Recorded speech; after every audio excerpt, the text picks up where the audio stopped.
old people. Pause. Then cut. Then play. Okay. Can I start talking now? Yes, just do it whenever. Okay.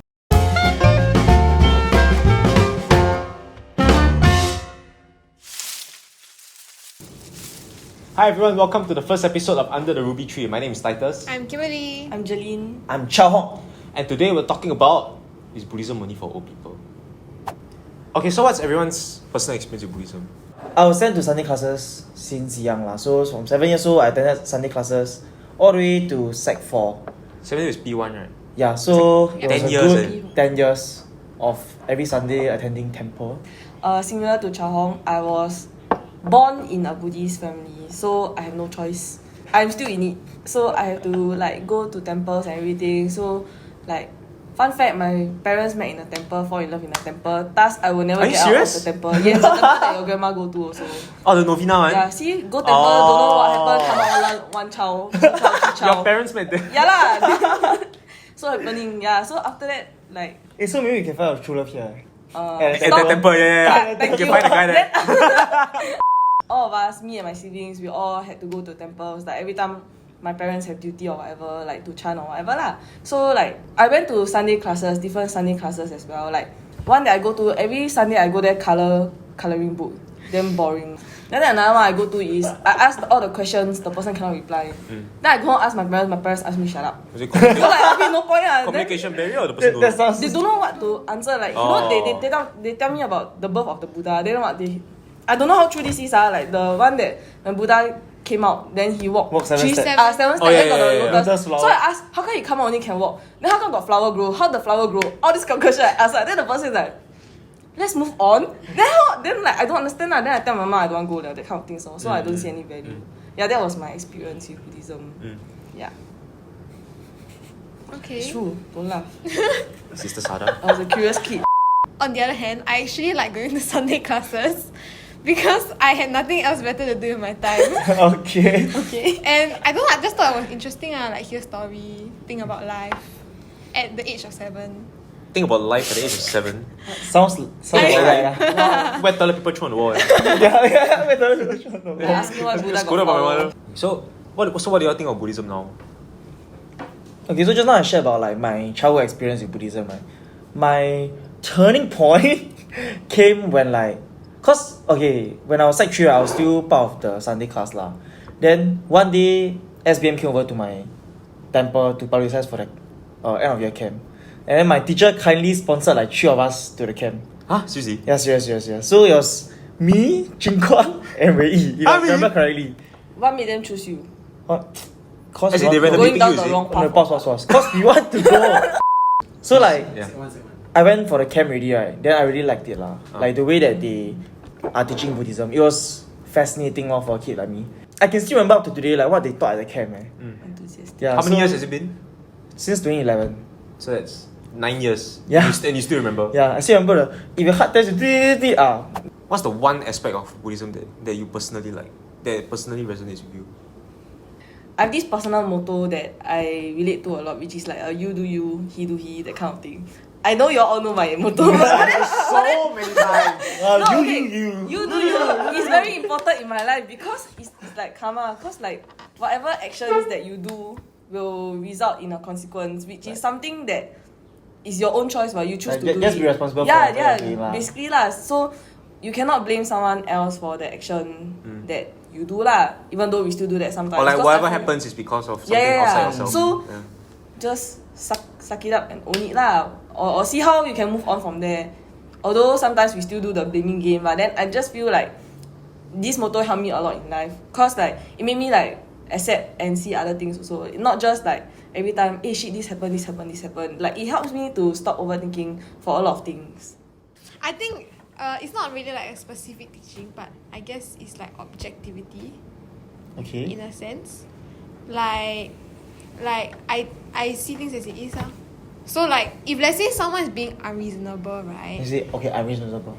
As in, You are being Unreasonable. unreasonable. Unreasonable. No, but as in like instead of objectivity, I think I tend to, maybe is it a good thing? I don't know. But I tend to think about where they're coming from. Whether they're being unreasonable or not. step into their shoes and see their Yeah. perspective. Their perspective. Yeah. for me, the standout point in Buddhism for me was the idea of self-reliance. And that, okay, there's this quote that the Buddha said. He said, purity and impurity is defined by yourself. And that no one can make another person pure or impure.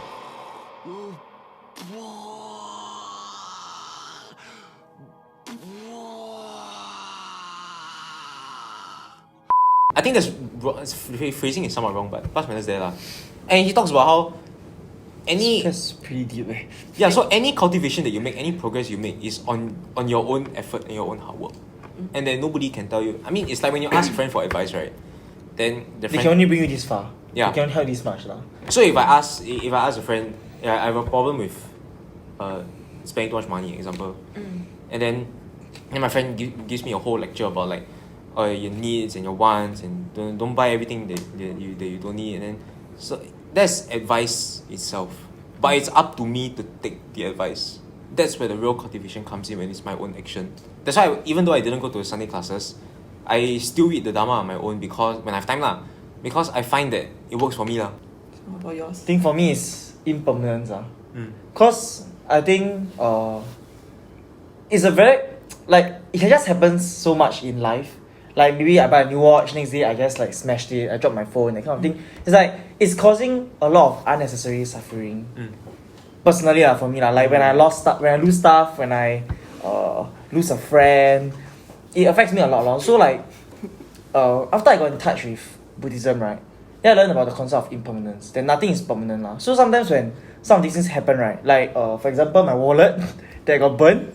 If those that you all know, Yeah. So like He covers it with shitty like plaster. so, I bought a wallet, and then it was actually like quite new, like maybe 2-3 months old. And then one day I stupidly decided to use it to block a projector. And I didn't know the projector heat was so high. Projector? And it's a projector, and it burned, like not really burned through, like just like had a burn mark on my wallet. What's the brand of your wallet? Coach. Hello, darkness, my old friend. See, this is Okay, why Then the leather. actions lead to consequences, Okay, guys. so right, Think smart.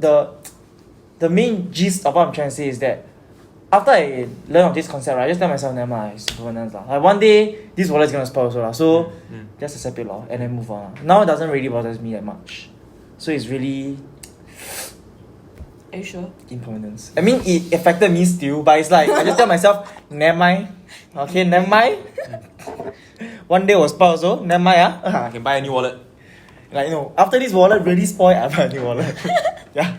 So I would say that Buddhism is definitely not for old people, and that it's so much more than just the traditions and the rituals and chanting. And there's all kinds of teachings talking about anything. There's so many topics. When you flip through or when you scroll through all the different kinds of discourses, right, it covers a very, very wide array of topics. And when you know what to look for and when you know where to look, you can really find the answers to what you're looking for. It can be about anything. Speaking from experience. So I think a lot of people, when they come into Buddhism, they are only exposed to stories or like the chanting or rituals. So that's the first thing that they see and they hear, and that's their impression of it. And because they cannot relate it to their life, so then they just tap out. Just eject. But for example, like impermanence and attachment, I think that's something that a lot of, not just youths lah, but like a lot of people can relate to, right? And it's universal. You don't need to be a Buddhist to understand that, you shouldn't be too attached to certain things because it brings you unhappiness. I feel Buddhism is not only for old people, because if you like, you go and take. Meaning, if it applies to you, you just use it. There is no like age defined to something lah. I feel even if like those, I feel like nothing in this world is like fixed. made or fixed only for a certain group of people. Like anyone, if you can understand, you can relate, you like, you just take it and do for yourself lah. Use it for yourself. So you like, you take. You don't like, you don't take. Simple. Another motto. Yeah. Okay, so the moral of the story is there are resources all around us. And you all can Internet. just pop by anywhere. In fact, you can find it on internet. If you want the physical copy, just pop by any of the temples. You all can grab a few free distribution books that can actually help you with your life lah. If you all really want someone to talk to, you all can head down here to Ruby Lane at Singapore Buddhist Mission Youth. So we actually have sessions every Saturday where we actually come down and we like discuss and talk about like what's going on in our life and how we can apply Buddhism in our lives. So down here in SBM, we talk a lot about application of Buddhism in our lives, and it's very relatable, especially to youths. It's not really about reading the sutras. Yeah. And now Buddha say this, Buddha say that. As in, Buddha say this is like that. How do we practice it? Yeah. Because his time then was very different from our time now. Yeah.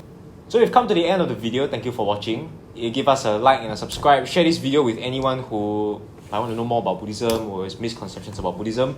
There are links to our website and Instagram and Facebook down in the section below. We will see you very soon. Under the same tree. Cheow The ruby tree. Hong.